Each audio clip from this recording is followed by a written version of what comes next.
Should you read The Faithful and the Fallen? Yes. What a dumb question.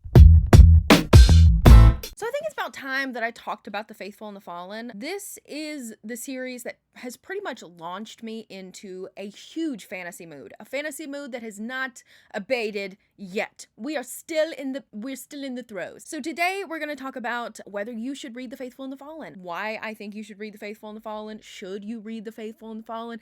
Is this series worth it for you? I don't know. I have filmed this video before, but I didn't like it, so I scrapped it. That's just what it's going to be. So in The Faithful and the Fallen series, we are following a truly massive cast of characters, and that is one of the things that I think can be a little bit intimidating, especially when you're just getting into book one. Book one does not have a cast of characters glossary, but books 2 through 4 do. So if you're a little bit lost character-wise in book one, don't worry, there's a list of characters, who they are and why they're relevant in books 2 through 4, okay? Don't worry about it. Anyway, so we're following a massive cast of characters. This is a multiple POV story, but we're predominantly following this young boy named Corbin. Corbin is living in this kind of small village. He is a blacksmith's son, and he is getting ready to start his training to become a warrior under the king of his little area, King Brennan. The world itself has a pretty violent past. There are giants in this world, and humans and giants have a history of not really getting along with each other. They fight a lot, they have a lot of wars. The mythology of the world, in my opinion, is really, really biblical, and I love those types of things. I love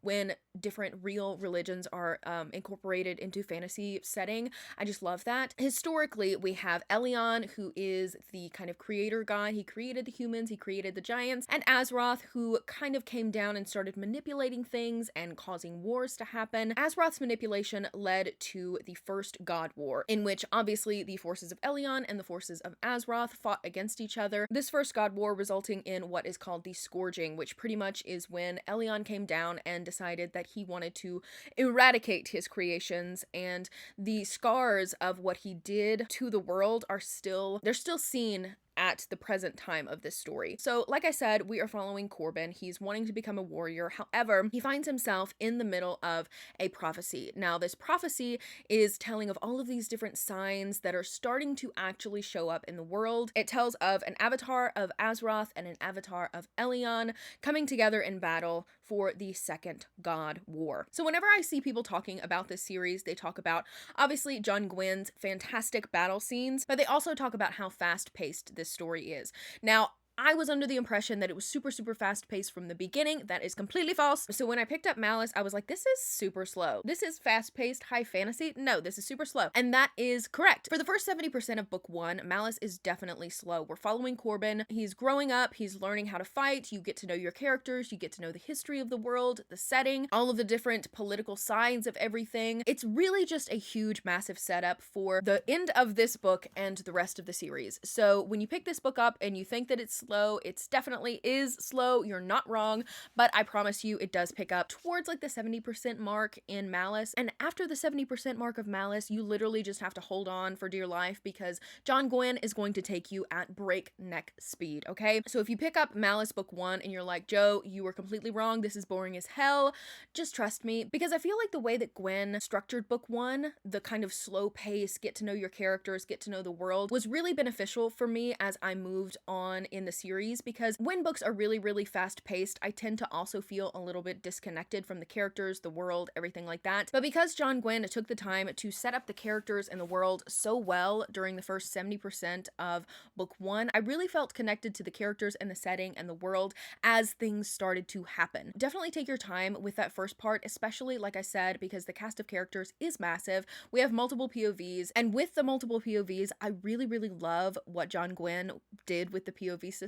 We follow the good guys and we follow the bad guys, and even within those, the lines are not super defined. People are always switching allegiances. There's betrayals of betrayals that happen, so you never really know what the characters are going to do next. You never know what's going to be revealed in each point of view, and I really, really loved the way that he did that. I also really appreciate following the villains, because I feel like a lot of the times in fantasy, we're so focused on following the good guys that the villains seem way more interesting interesting, and the good guys just seem like Mary Sue's, okay? Some of the characters in this series are some of my favorite characters that I've ever read, and also some of the characters that we follow in here are some of my most hated characters that I've ever read. There are some truly despicable things that happen in this series that made my skin crawl, made me itch, made me like borderline nauseous, okay? There's one specific scene, I'm not gonna tell you who it is or what's happening, but somebody gets disemboweled, and I was reading it at work, and I was legit nauseous in my chair. I had to get up and walk around and tell someone about what had just happened because it was just so visceral. And that's another thing that people talk about a lot when they talk about John Gwynne, his action, his battle sequences, and that is 100% true. I've never read a battle sequence where I could genuinely follow everything and see everything so clearly in my head. Because this is a multiple POV system as well, John Gwynne puts you right in the front lines with these characters, and you feel everything that they feel, you see everything that they see. His action scenes are very punchy and slashy. There's one scene in particular where a duel happens, and it was just so beautifully written, so powerful. Though this series is not by any means original, I really do think that John Gwynne stands out because of his action sequences, but also because of his characters. There are some amazing characters that are written in this story, and because of the first 70% of this book, they're so well built, like from the ground up. They're so fantastic. There's some amazing familial relationships that are a little bit difficult, and it's just beautiful to watch them interact with each other. There are also some amazing friendships. And one thing about me is that I like fictional friendships, but I very rarely ever fall in love with a fictional like friendship like this, but I absolutely loved some of these relationships in here. I just think they were so well written. The loyalty that they show one another is so, like, you can feel it. Interspersed between all of the insane action sequences and all of the crazy battles and the breakneck speed, there's these quiet moments between these characters that just stand out so much in my head. They show so much loyalty towards one another, and I genuinely feel like these people would die for each other and for their belief and for a better world. And it's just enough of a reprieve from all of these just insane ups. You feel like things are starting to slow down a little bit, and then John Gwynne ramps the stakes back up. Another thing that I really, really love about this series is the animal companions, and I feel like that's one thing that people talk about, but they don't talk about enough, because I think that John Gwynne does an amazing job with these animal companions in this. I feel like we can all get down with a good animal companion. I don't think there's any reader that I've ever met who is like, no, you know what, animal companion? No thanks. The majority of those that I've read, they've been very anthropomorphic. They've been very human. They can talk, they can reason. They become more human than animal in my head. That is a great way to connect a character to an animal, but John Gwynne does it in a very different way. John Gwynne kind of goes in between the beast and the human side. These animals are still animals. They cannot talk, most of them, and even though some of them are super fierce and they're scary, John Gwynne does a really, really great job of building that companionship outside of the realm of communication, which I loved. I am a person who loves animals. I love dogs. I love cats. I love all of the animals. And sometimes I wish that they could talk, but most of the time I just enjoy just that quiet companionship. And Gwynne does an amazing job with this. The amount of trust and love and mutual respect that the animal and the human have for one another was just beautiful, and I just absolutely loved it. These are some of my favorite animal companions. Like I said, there's a couple that can kind of sort of talk. They're more anthropomorphic, but they still feel like animals to me. I really just love that. I think that's different than the way that most authors go about writing an animal companion. I feel like a lot of the times they humanize these animals to more than I would like, and I really love what John Gwynne did with these animal companions. Another thing that I really did appreciate about this series is that John Gwynne does not pull punches, okay?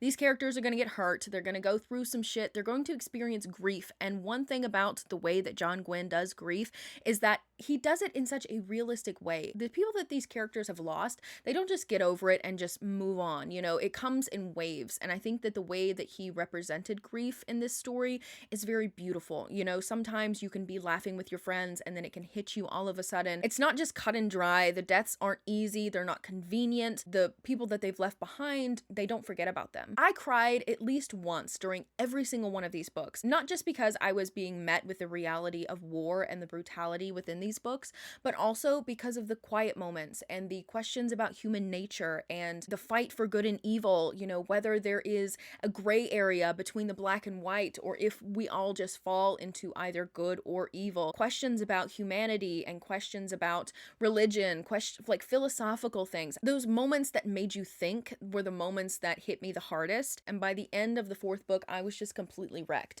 I was emotionally exhausted. These books aren't overtly sad in any way, but I just think that they're so profound. I just think that John Gwynne writes in such a way that makes you think, but it also gets you excited, makes you anxious. So who would I recommend this to? I think that if you are someone who really likes the classic fantasy story, obviously this is a classic farm boy fantasy. If you're somebody who really likes classic fantasy, but you're wanting to get more into modern fantasy, I think this is a great choice. I think that if you like that classic good versus evil structure, then I think that you would really enjoy this. I also think that if you're someone who's wanting to get into like more adult, more complex fantasy, then I think this is also something that you should check out. I think that John Gwynne's writing is very accessible. It's very easy to get into. Like I said, the most difficult part about this series for me was, you know, learning all of the characters and how they fit into the story as a whole, watching all of them move. But once I got to the end of book 1, I kind of had my head wrapped around it. Like I said, books 2 through 4 have a character list, so you don't really have to worry about it. You can just flip back to the front and look,